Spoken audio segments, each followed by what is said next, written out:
As I read different social media, a very disturbing theme is emerging.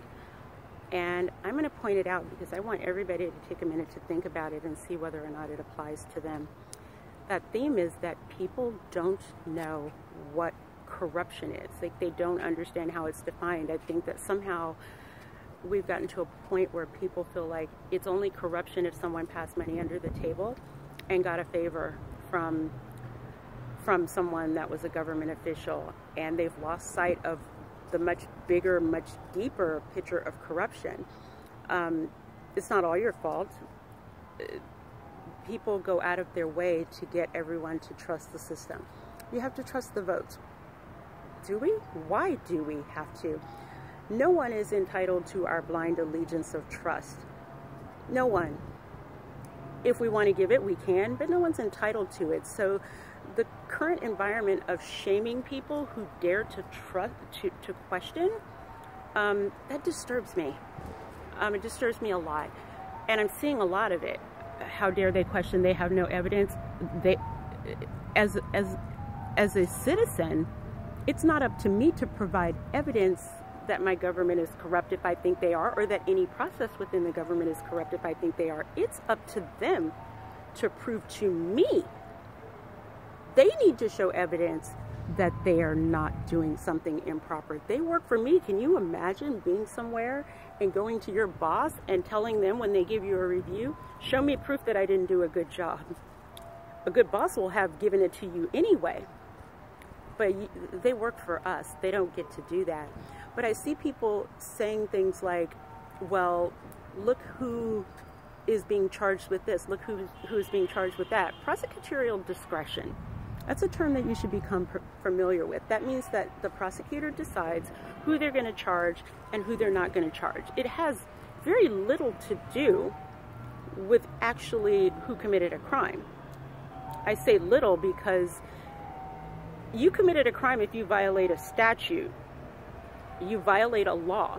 If there's a law that says you can't sell drugs and you sell drugs, you've broken a law. Whether or not you get caught, or maybe you do get caught and they tell you that they're going to give you a pass because they want your higher up, you still broke the law. So that prosecutor has discretion to choose to charge you or not. If you have a government who is targeting people politically for prosecution using their discretion, that's corrupt.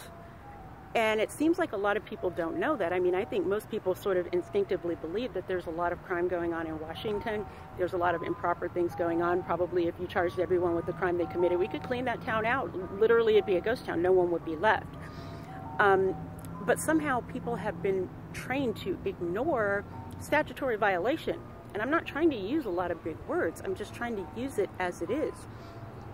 They've been trained to ignore statutory violations and solely focus on prosecutorial discretion. James Comey said something that everyone should be concerned about if they care about equal protection under the law. That is, the government shouldn't be favoring people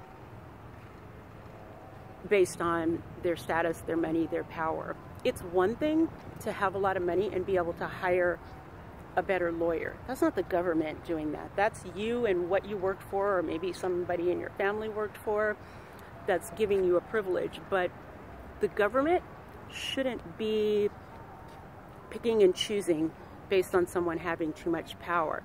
And James Comey said, no reasonable prosecutor would bring this case. I don't want to sound too much like a conspiracy theorist, but what does that mean?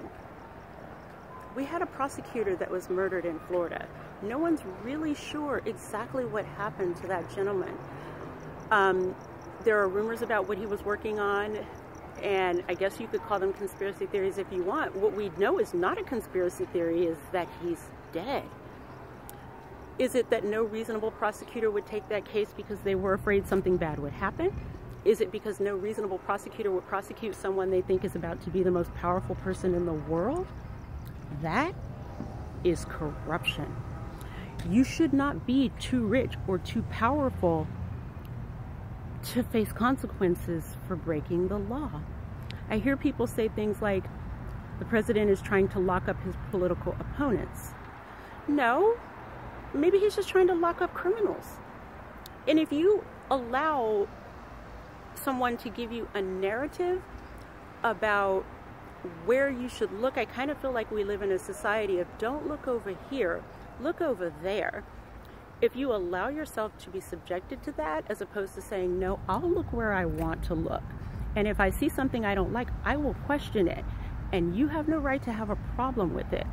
When you hold your government accountable that way, then the burden of proof, it goes where it belongs. It stays on them. You don't get a pass on crimes that you've committed because you happen to be a political opponent of someone. That doesn't give you a pass. If you violated a statute, then you violated it. And equal protection under the law by our government means that whether you're rich and powerful or whether you're poor and complete unknown, nothing but a social security number, if you will, you're treated the same. All citizens treated the same. People don't expect it anymore. They don't even expect it anymore. And it's one thing to not be able to get it. It's another thing to stop demanding it. And in a lot of cases, we stop demanding it. We don't owe a blind allegiance of trust to the government. They owe complete transparency. They owe fairness, openness. They owe us to make it as easy as we want it to be. I have a news flash.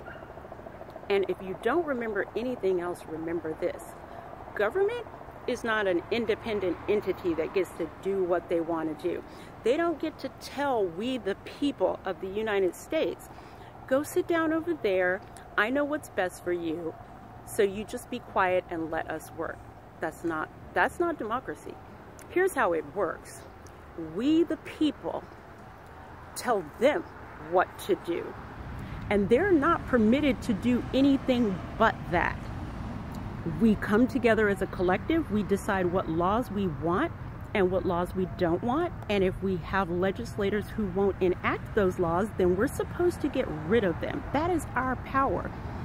Today we've got social media. We haven't always had it, but one thing it allows people to do is find out how many like-minded people you have. Everybody can't always get everything they want. No one's expecting that.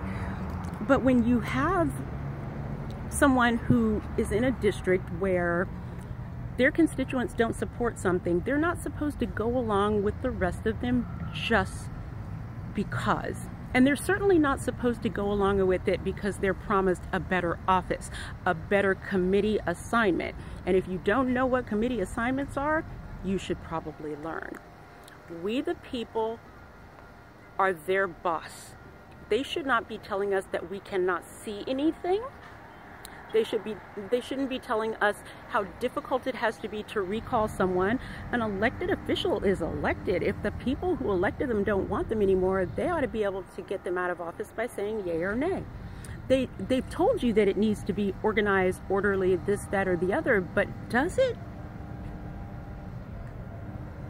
Some of the things that we have come to accept in our government, we probably shouldn't. It benefits them, but it doesn't benefit us. It doesn't benefit we the people, and we have a right to demand a government that works for us.